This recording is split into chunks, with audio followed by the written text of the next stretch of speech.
बिस्मिल्लाहिर्रहमानिर्रहीम। अस्सलाम वालेकुम नाज़रीन, मैं हूँ महरीन सप्तैन, देख रहे हैं आप मेरा यूट्यूब चैनल। नाज़रीन, लाखों कमाने वाले फ़िरोज़ खान ने अपने ही बच्चों को टके टके का मोहताज कर दिया। ये लफ्ज़ बड़े सख्त है सुनने में, और शायद जब मेरी इस बात को फ़िरोज़ खान भी सुनेंगे तो उनको भी बहुत बुरा लगेगा। लेकिन आप महसूस करें इस बात को कि वो आपके बच्चे हैं, वो बच्चे हैं जिनको शायद अपने बाप की तरह लग्जरीज़ को इस्तेमाल करने का एक हक़ होना चाहिए था।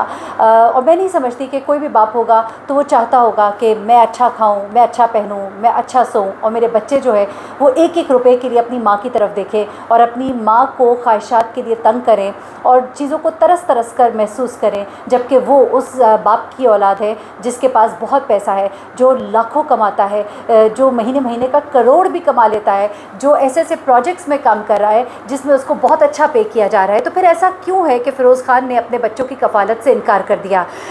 एक ऐसे दोस्त जो कि फ़िरोज़ के भी दोस्त हैं और अलीज़े के भी दोस्त हैं, उनसे कुछ बातें मालूम हुई हैं, वो मैंने आज आपको बतानी है। लेकिन उससे पहले आपको याद ही होगा कि फ़िरोज़ खान और अलीज़े की जो शादी है वो थ्रू आउट एक टर्बुलेंस का, एक तूफ़ान का शिकार रही है। शुरू में आपको याद है, गुज़िश्ता साल मैंने आपको ये बताया था कि इनके दरमियान मामला जो है वो इतने ख़राब हो गए हैं कि तलाक तक बात पहुँच गई। लेकिन उसके बाद इनका पैचअप होता है, पैचअप के बाद अलीज़े घर वापस जाती है, उसके बाद वो एक्सपेक्ट करती है और उसके बाद उनके यहाँ एक बेटी की विलादत होती है। इससे पहले उनका एक बेटा था। इस बेटे के साथ फ़िरोज़ मुख्तलिफ़ औक़ात में वीडियोज़ भी बनाते थे और फ़िरोज़ को उनका बेटा कितना मिस करता था, वो सब कुछ जो है हम देखते रहे, वो सब चीज़ें हमारी नज़रों से गुजरी हैं और हमें अंदाज़ा है इस बात का कि फ़िरोज़ अपने बेटे से प्यार करते थे। लेकिन फिर क्या वजह बनी कि फ़िरोज़ ने अपनी बीवी को एक भी रुपया देने से इनकार कर दिया, यहाँ तक कि कोर्ट से रुजू करना पड़ा। और क्या बातें हैं जो अलीज़े सच बता रही हैं, क्या बातें हैं जो अलीज़े सच नहीं बता रही, और फ़िरोज़ जो इस वक्त इतने जारहाना किस्म का रवैया क्यों इख्तियार किए हुए, ये सब बातें मैं आपको बताऊँ। लेकिन उससे भी पहले फ़िरोज़ के बारे में कुछ बड़ी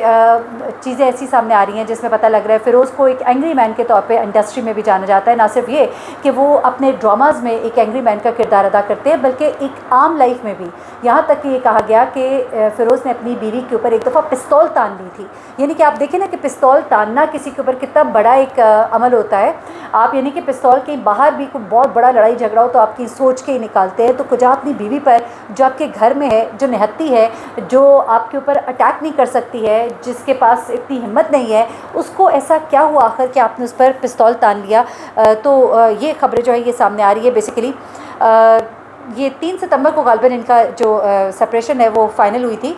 लेकिन अब मैं आपको बताऊं कि कुछ बातें इनकी बीवी ने बताई थी, वो पहले आपको बता के फिर मैं इनकी शादी में सब चल क्या रहा है, बेसिकली शादी तो नहीं है, बच्चों के मामले में क्या चल रहा है। फ़िरोज़ ने एक बार डराने और धमकाने के लिए उसके सर पर पिस्तौल रखा, ये बातें भी इसने बताई हैं अब अदालत में आकर, और तशद्दुद का निशाना बनाया, काफ़ी अरसे से बहुत हिरासा किया। सोशल मीडिया पर ये खबरें इस वक्त बहुत फैल रही हैं और एक वीडियो में ये बताया गया कि अलीज़े की जानिब से अदालत से दरख्वास्त की गई है कि चूँकि उनके 2 बच्चे, बेटा डिफेंस के स्कूल में ज़ेर तालीम है, बच्ची अभी छोटी है, लिहाजा बच्चों के नान नफ़के की सूरत में फ़िरोज़ उन्हें 1 लाख माहाना फ़ी बच्चा अदा करे, जिस पर फ़िरोज़ ने अदालत को ये बताया कि मैं तो सिर्फ 20,000 रुपये दे सकता हूँ। आप ये सोचिए कि आजकल जो डिफेंस के स्कूल और महंगे स्कूल है, वहाँ पर तो एक एक बच्चे की फ़ीस जो है वही कम अज़ कम 25 से 30,000 रुपये है। तो कुजा आप उसकी फ़ीस तो क्या, आप उससे भी कम पैसे ऑफ़र कर रहे हैं। अच्छा, और मुझे हैरत हो रही है इस बात पे, क्योंकि वो आपके बच्चे हैं, वो कौन सा उसकी माँ ने खुद खा लेने हैं। अच्छा, अब उसकी वालदा कहती है कि हमारी शादी जो है 4 साल की बहुत ही परेशान कुन रही, बहुत साइकोलॉजिकली मैंने उसको सफ़र किया, बहुत ज़्यादा मेरे पर तशद्दुद भी हुआ और मैंने बहुत सी चीज़ें बर्दाश्त की, जिसमें उसकी बेवफ़ाई भी थी, उसकी ब्लैकमेलिंग भी थी और उसकी बेइज्जती करना भी शामिल था। लेकिन मैंने फिर बहुत सोचा और फाइनली मैं इस नतीजे पर पहुँची कि इससे बेहतर है कि इस तरह से खौफनाक ज़िंदगी गुजारने से बेहतर है कि मैं अच्छे से अलग हो जाऊँ। उसके बाद वो कहती है अपने बच्चों की बेहतरी के लिए मैंने ये फ़ैसला किया है और इस तरह के, मैं नहीं चाहती कि मेरे बच्चे इस तरह के हाउस होल्ड में बड़े हों, इस तरह के एनवायरनमेंट में बड़े हों, और ये तमाम चीज़ें उन्होंने शेयर की। जिसके बाद फ़िरोज़ जो हैं वो क्या कहते हैं वो भी ज़रा सुन लीजिएगा। फ़िरोज़ कहते हैं कि हमारे डिवोर्स जो है वो 3 सितंबर को फाइनलाइज़ हुई और उसके बाद मैंने फैमिली कोर्ट में जाके केस किया अपने बच्चों से मुलाकात के लिए, सुल्तान और फ़ातिमा के लिए, और उसके बाद मुझे मिलवाया भी गया जज साहब की प्रेजेंस में थोड़ी देर के लिए, आधे घंटे के लिए। और अब मेरी दरख्वास्त जो है जज साहब के पास है, अक्टूबर में ये दरख्वास्त लगेगी जिसमें ये फ़ैसला होगा कि मैं अपने बच्चों से किस तरह मिल सकता हूँ। अलबत्ता मैं उनकी माँ को रिस्पेक्ट दूँगा क्योंकि वो मेरे बच्चों की माँ है। ये बातें फ़िरोज़ ने कर तो दी, लेकिन अमलन हो क्या रहा है? अमलन हो ये रहा है जनाब के एक करीबी दोस्त हैं दोनों के, और चूँकि फ़िरोज़ ने कहा कि मैं तो टका भी नहीं दूंगा। आखिर ऐसा क्या हुआ? क्या अलीज़े लालची हो गई थी? अलीज़े ने जाके अदालत में क्यों दरख्वास्त दी? क्या वो बिल्कुल नहीं फ़िरोज़ को मिलने दे रही थी? तो वो करीबी दोस्त जो है वो ये तमाम चीज़ें जो है बताते हैं, और वो बातें क्या है वो ज़रा मैं आपके सामने रख देती हूँ एक एक करके, तो आप बेहतर समझ सकेंगे। अच्छा, एक तो जब दोनों ख़ानदानों से उन्होंने रब्ता किया, जो फैमिली फ्रेंड है, तो उन्होंने कहा कि बेसिकली ये मामला जो है 3 सितंबर से जब फ़िरोज़ ने दरख्वास्त दी कि बच्चे हवालगी के हवाले से कि अलीज़े उन्हें मिलने नहीं देती, तो अलीज़े ने सीधी बात कोर्ट में कही कि मैंने कभी नहीं रोका, लेकिन अब जबकि कोर्ट में आ ही गए हैं तो अब मैं मिलने नहीं दूंगी जब तक कि इस पर अदालत कोई फ़ैसला नहीं दे देती। अच्छा, वो फैमिली फ्रेंड कहते हैं कि अलीज़े से जब बात हुई कि हियरिंग है और अदालत ने बच्चों के हवाले से कुछ नहीं कहा था, बच्चों को लेकर आना है नहीं आना है, तो वो कहती हैं कि हमें अभी कुछ नहीं अदालत ने कहा, हम बच्चों को लेकर नहीं आएंगे क्योंकि हमें कुछ अदालत ने इस बारे में गाइड नहीं किया या कोई ऑर्डर नहीं दिया।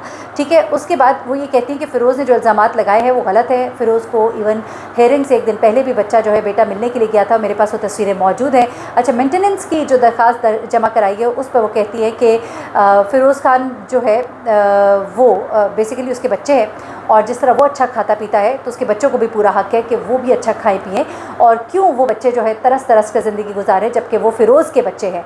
अच्छा, अलीज़े ने जब लीगल नोटिस भेजा तो लोग कह रहे थे कि भाई ये पैसों के लिए शायद सारा कुछ कर रही है, फ़ेम के लिए सारा कुछ कर रही है। तो उसने ये कहा कि देखिए फ़िरोज़ के बच्चे हैं, फ़िरोज़ का काम है कि अपने बच्चों को पाले, उनका ख़र्चा दे, मैं उनको संभाल रही हूँ, लेकिन काम बच्चों का ख़र्चा फ़िरोज़ की ज़िम्मेदारी है, जो मैं समझती हूँ बिल्कुल दुरुस्त बात है। उसके बाद वो ये कहती है कि मुझे मेरे माँ बाप पाल सकते हैं, पहले भी उन्होंने मुझे पाला, अब भी पालेंगे, सिर्फ मुझे मेरा जहेज़ वापस चाहिए, और वो गोल्ड जो कि फ़िरोज़ के पास लॉकर में पड़ा है और चाबी उसकी फ़िरोज़ के पास है, तो मुझे अपना गोल्ड चाहिए, वो तमाम गोल्ड जो फ़िरोज़ ने मुझे ख़रीद के दिया है वो मुझे नहीं चाहिए। अच्छा, फिर उसके बाद कहा कि लीगल नोटिस जो है ये फ़िरोज़ को क्यों आपने भेजा? तो उसने कहा कि फ़िरोज़ जैसी लाइफ गुजार रहा है वैसी मैं चाहती हूँ कि बच्चे भी गुजारे, तंगदस्ती की ज़िंदगी ना देखे, इसलिए नोटिस भेजा है। उसने कहा अलीज़े ने कि फ़िरोज़ मुझे एक फ़्लैट लेकर दे, वो बेशक मेरे नाम ना करे, लेकिन जब तक बच्चे मेरे पास हैं तो मैं भी उस फ्लैट में रहूं बच्चों के साथ। उसके बाद वो कहती है कि मुझे मेरा जहेज़ चाहिए, और वो गोल्ड जो फ़िरोज़ ने मुझे दिया है वो मुझे नहीं चाहिए, इसके लिए भी मैंने लीगल नोटिस भेजा है।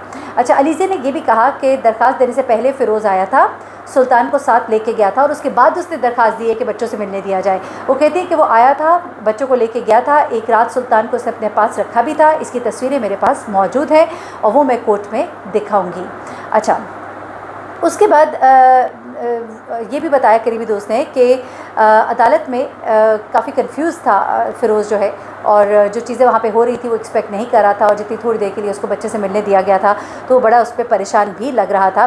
लेकिन जहाँ तक बात यह है कि अलीज़े से जो बात की जा रही है कि शायद कोई पब्लिसिटी के लिए वो ये सब कुछ कर रही है, तो उसने कहा कि किस तरह की पब्लिसिटी, क्या अदालत में जज होता है, वकील होते हैं, और जितनी एक तकलीफ से हम गुजर चुके हैं उसके बाद किस तरह की पब्लिसिटी। अलबत्ता फ़िरोज़ से जो फैमिली फ्रेंड्स की बात हुई है उनका ये कहना है कि फ़िरोज़ ये कहता है कि जब मैं बच्चों से मिलने के लिए गया था तो मुझे बच्चे से ठीक से मिलने नहीं दिया गया, मेरे साथ रूड बिहेवियर किया गया, मैं बाहर खड़ा इंतज़ार करता रहा, और इस तरह की चीज़ें, ताकि इस तरह की हज़ीमत से मैं बच सकूं कि अगली बार जब मैं अपने बच्चे को लेने आऊं तो मेरी इस तरह से मुझे बेइज्जती महसूस ना हो, और वापस ले जाने के लिए मुझे उनको रिक्वेस्ट ना करनी पड़े। तो शायद ये वो वजूहात है जिनकी बिना पर फ़िरोज़ ने अदालत से रुजू किया है। तो दो बातें हैं, बिल्कुल फ़िरोज़ का हक़ बनता है। देखिए, मैं एक बात कहती हूँ, वालिदैन अपनी लड़ाई में बच्चों को ना घसीटें। जब माँ बाप में अगर कोई नहीं बन पाती है तो ये आप दोनों के आपस का मामला है, आप दोनों की रंजिशें हैं, लेकिन एक दूसरे से बदला लेने के लिए मासूम बच्चों को मत इस्तेमाल करें। यहाँ पर ऐसे लगता है कि जैसे बच्चों को इस्तेमाल किया जा रहा है। अलीज़े जो है, चूँकि उसको गम गुस्सा है, वो बच्चों को बाप से नहीं मिलने देगी, इस बात का खदशा था फ़िरोज़ को, और उसने ये बात जो है इसको खदशे को ख़त्म करने के लिए अदालत से रुजू किया। Eight the same time Alizeh का ये पूरा राइट है कि उसके बच्चे जो है वो सिर्फ उसके नहीं बल्कि फ़िरोज़ के भी बच्चे हैं, और ये बच्चों का राइट है कि फ़िरोज़ उनका हर तरह का ख़र्चा उठाए और उनको बेहतरीन वो ज़िंदगी दे जो वो अफोर्ड कर सकता है। वो ऐसा नहीं कहते कि जो अफोर्ड नहीं कर सकता वो दे, लेकिन जो अफोर्ड कर सकता है वो ज़रूर उनको दे। अच्छा स्कूल, अच्छे कपड़े, अच्छा खाना पीना, और माँ चूँकि उनकी टेक केयर कर रही है तो वो उनके साथ रहेगी, जाहिर सी बात है। तो मेरे ख्याल से अलीज़े की डिमांड्स कोई ऐसी डिमांड नहीं है जो नाजायज़ हों, उनको पूरा किया जाना चाहिए। And at the same time Firoz का पूरा हक़ है कि वो अपने बच्चों से मिले, और माँ को अपने गम और गुस्से को मनवाने के लिए ऐसा एटीट्यूड नहीं करना चाहिए, बच्चों को मिलने दे। ये नहीं कि आधा घंटा जज के सामने, बल्कि बाकायदा, और माँ बाप दोनों को चाहिए कि